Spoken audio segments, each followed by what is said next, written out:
I'm built slowly, destroyed in seconds, and once I'm gone, love feels like a lie. What am I?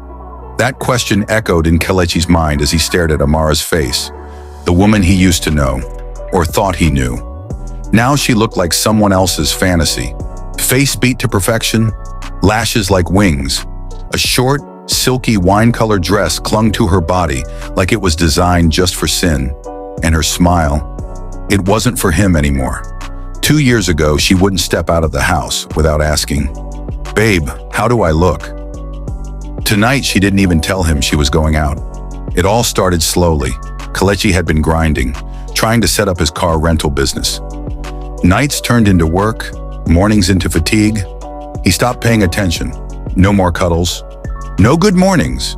No spontaneous touches, just, "Did you see my charger? And have you paid PHCN?" But Amara was patient. At first, she'd sneak into his home office with nothing but a robe, hoping he'd look up. Once, she even sat on his lap, whispering, "I miss my man." He gently pushed her off. "Babe, a beg. I'm trying to close a deal." And just like that, the warmth started to fade. Until Toby came along. Toby, the gym instructor with arms like marble and a smile that made women forget their passwords. He'd comment under Amara's photos with things like, "Our queen is glowing," and "God took his time on you." Kelechi laughed at first. That guy day fams everybody. But then she started one glowing for real. Dressing up, taking mirror selfies again, and humming love songs. And one night, he caught her smiling at her phone at 1:47 a.m. The night everything shifted was their 4th anniversary. He had forgotten. Not because he didn't love her, but because his mind was clogged with clients, pending payments, and a blown gasket on one of his cars.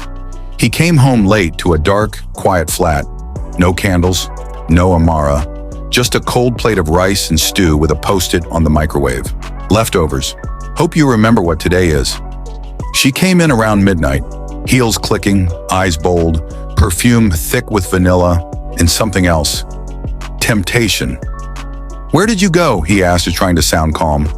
"I needed to feel special tonight," she replied without blinking. "Since you couldn't make me feel it." The silence that followed that sentence felt like punishment. She walked past him into the bedroom, unzipping her dress. It slid off her shoulders and pooled around her ankles. She wasn't wearing a bra, just lace panties. He stared. The desire was still there, burning even, but she didn't turn around. She slipped under the sheets and turned her back to him. The next few weeks were a blur. He tried flowers, spa vouchers, even cooked once, poorly. But she had checked out. They still shared a bed, but she slept like she was on another continent.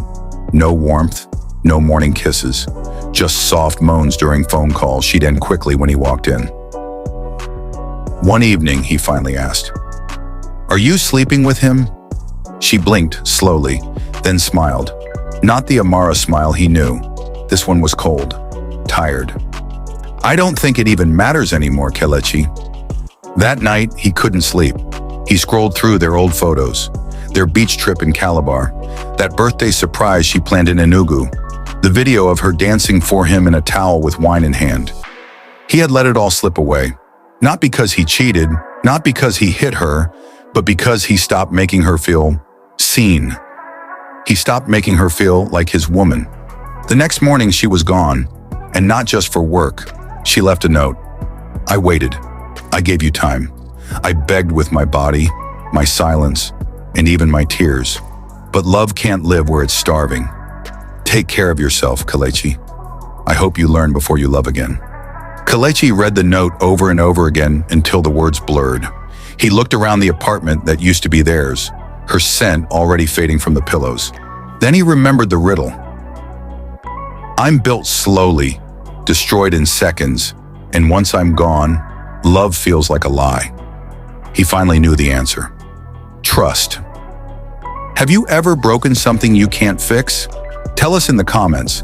How do you rebuild trust once it's gone? And don't forget to subscribe to Heartline Diaries for more real love stories.